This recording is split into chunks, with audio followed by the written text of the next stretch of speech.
I'm getting to the point where I can't do anything with my hair.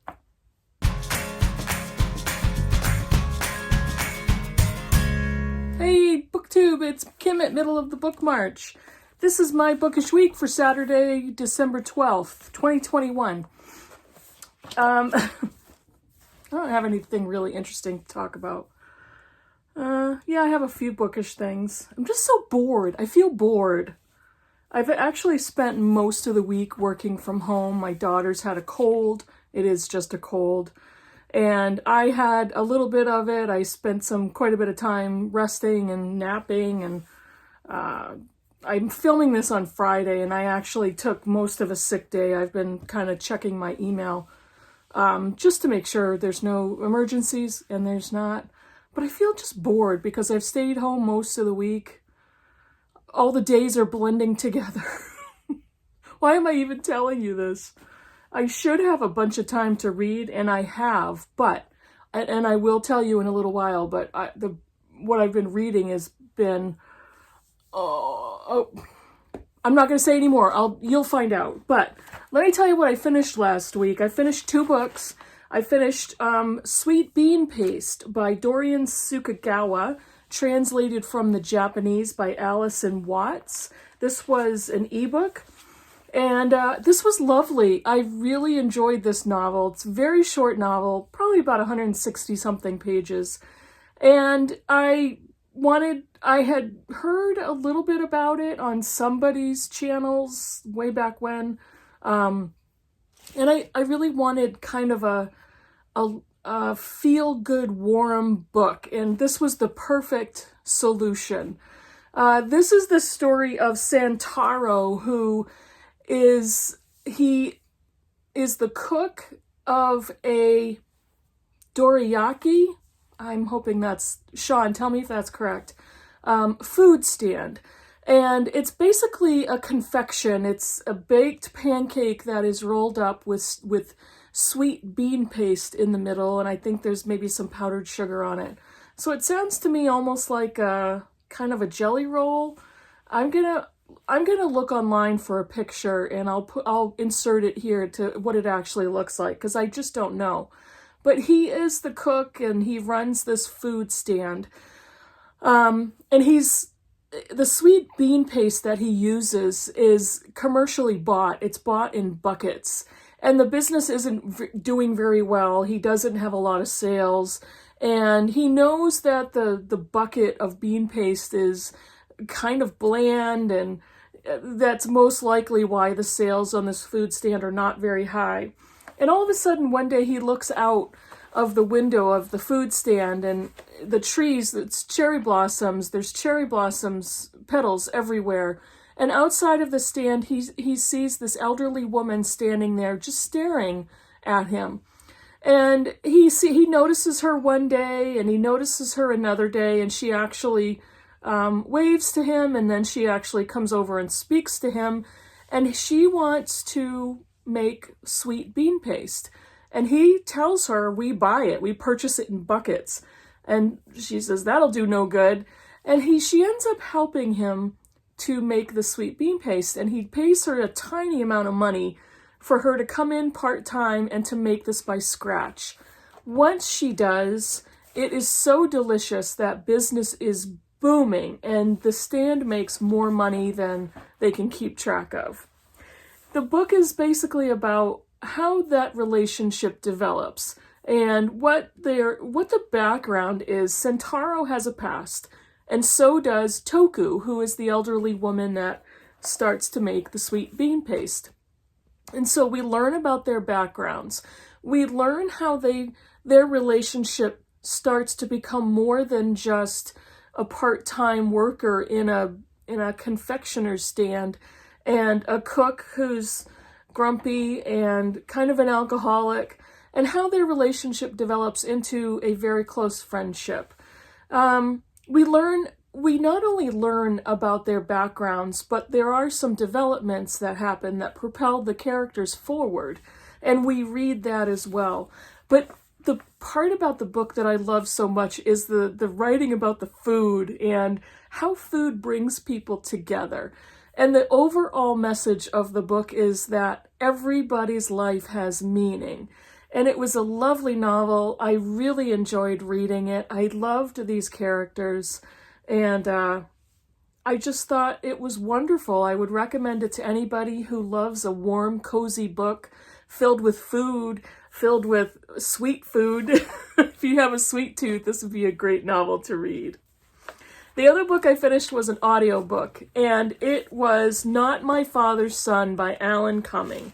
Alan Cumming is a Scottish actor. He's been in so many things, and I've been following his work for many years, and I really, I notice him when he's in movies, and I think the first movie I saw him in was Circle of Friends with Minnie Driver many years ago, an Irish-themed movie based on a novel by Maeve Binchy, and I love that movie, and I remember he's a very unique-looking actor, and so I've been kind of noticing him in movies over the years, and I don't normally reach for celebrity biographies, but this one came up as an audiobook on Scribd, and because I like him, and because the short description I read about the book was not necessarily a Hollywood memoir, but a personal memoir, I started listening to it.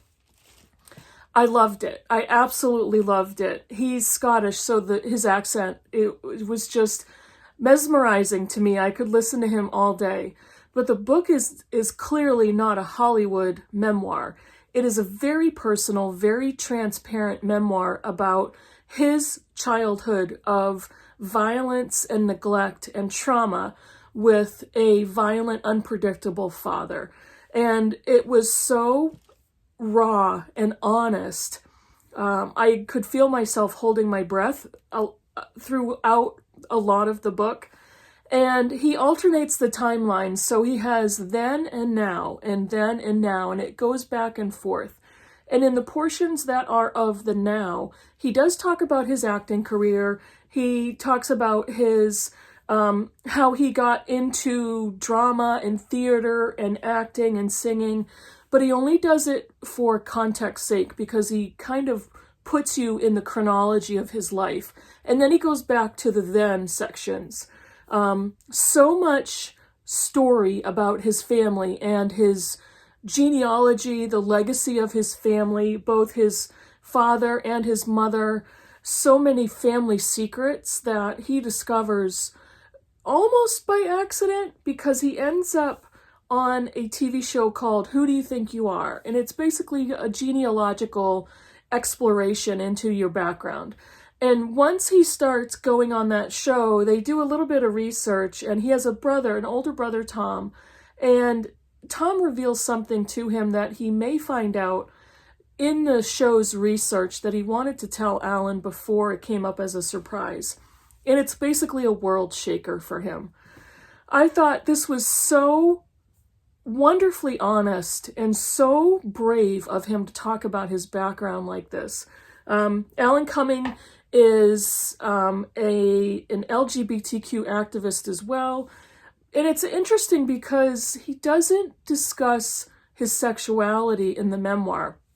It's just his life, and it just is who he is. So there isn't any discussion, there isn't any coming out story, or there isn't any real conversation about what his family thought or what his father did when he found out.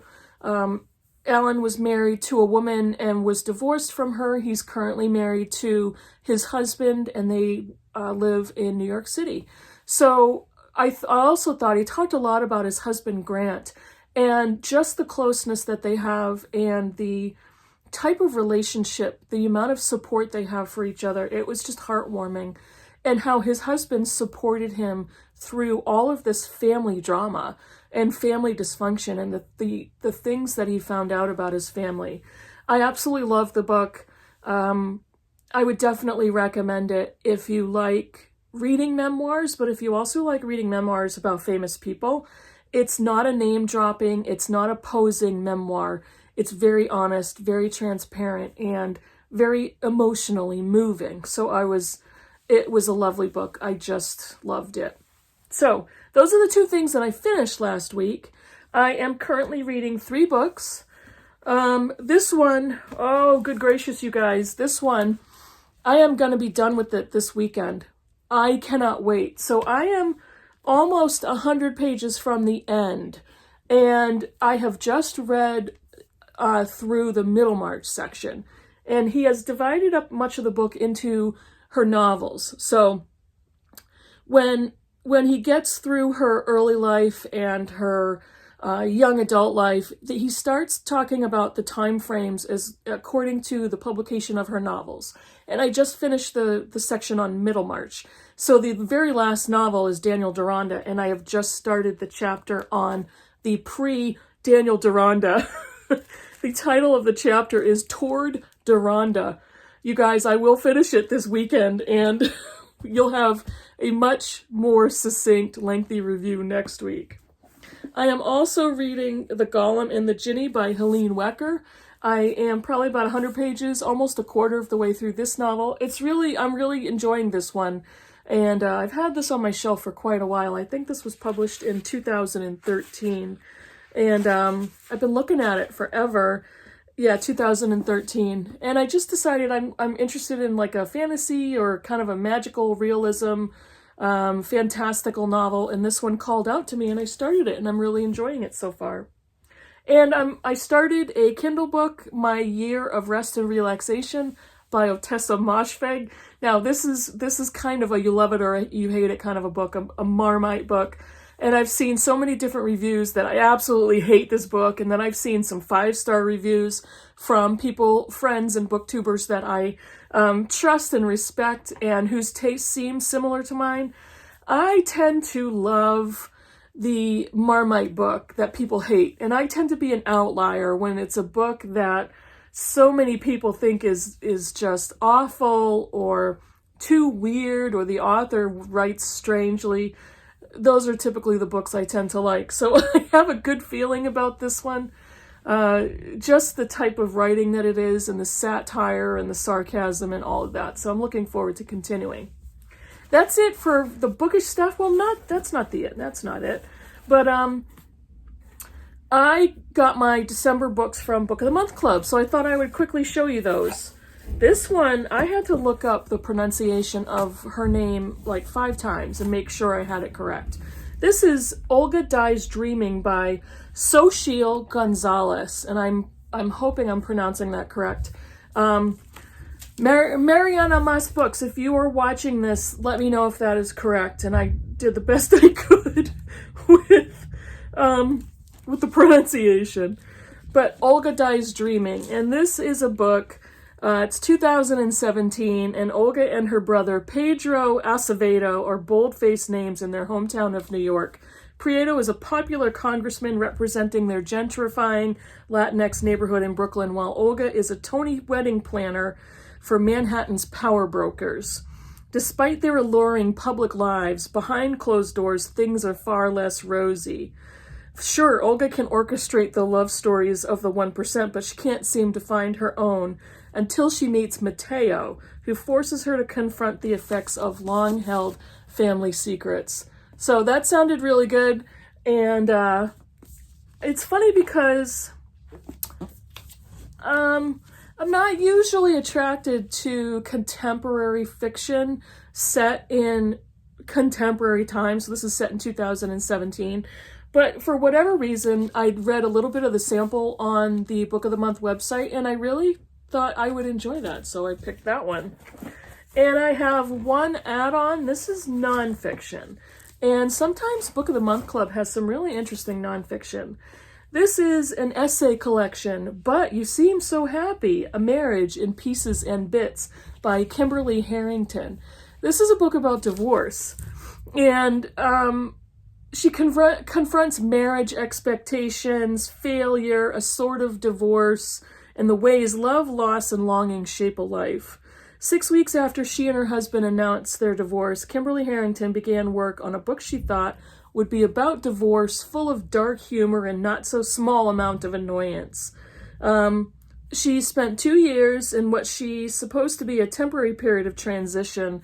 She kind of sifted and waded through how she had formed her expectations of relationships and marriage, how she thought about sex. And, you know, when you get married, unfortunately, I think you do think about divorce, and you think, oh, it'll never happen to me, or we're going to be happy forever. And that sentence, but you seem so happy. You seem like such a great couple. I've been divorced, and my first husband is the father of my oldest daughter. He's a great guy, and we did the divorce ourselves many years ago. We've been divorced 26 years now, 27 years, and we did it ourselves. We filed all the paperwork. There were no attorneys. We went to the court together in the same car, and my daughter at the time was 3, turning 4, and we're still friends. We're still friendly. And he's a good guy. He's a great father. And so it was that type of a thing where it was totally unexpected, totally out of the blue for most of our family and friends. And so I thought this seems interesting, and I'm really looking forward to reading those essays. That's it for me. I'm going to be doing quite a bit of reading this weekend. We still have to put up the Christmas tree. I am not an early Christmas person, so we're going to put up the tree. For my husband this year, pulled the trigger on a whole bunch of Christmas gifts, so I'm not the one that has to coordinate that, which is usually one of my jobs at Christmas time, is I coordinate when we're going to buy the presents and what we're going to buy and who we're going to buy for and all that. He pulled the trigger, and so 3/4 of my job is done. I love it. So we're going to do the tree. We're going to try to maybe start watching some Christmas movies. My favorite is The Year Without a Santa Claus with Heat Miser and Cold Miser. Is that his name? And I love that. I love the little Heat Miser guy and the little chunky fire guys. And if I find one, I'll put a picture up. So maybe we'll start doing that. And yes, I think it is time for Christmas music. When I walk into a store in October, November, and I'm hearing Christmas music, I usually turn around and hightail it out of there because I can't stand it. That's it for me. Write a comment down below. Let me know what you think about any of the books I showed you. Keep rooting me on to finish the George Eliot biography. This was a long one, you guys, and again, you'll hear about it next week. Thanks for watching, and I'll see you in the next video. Bye, everybody.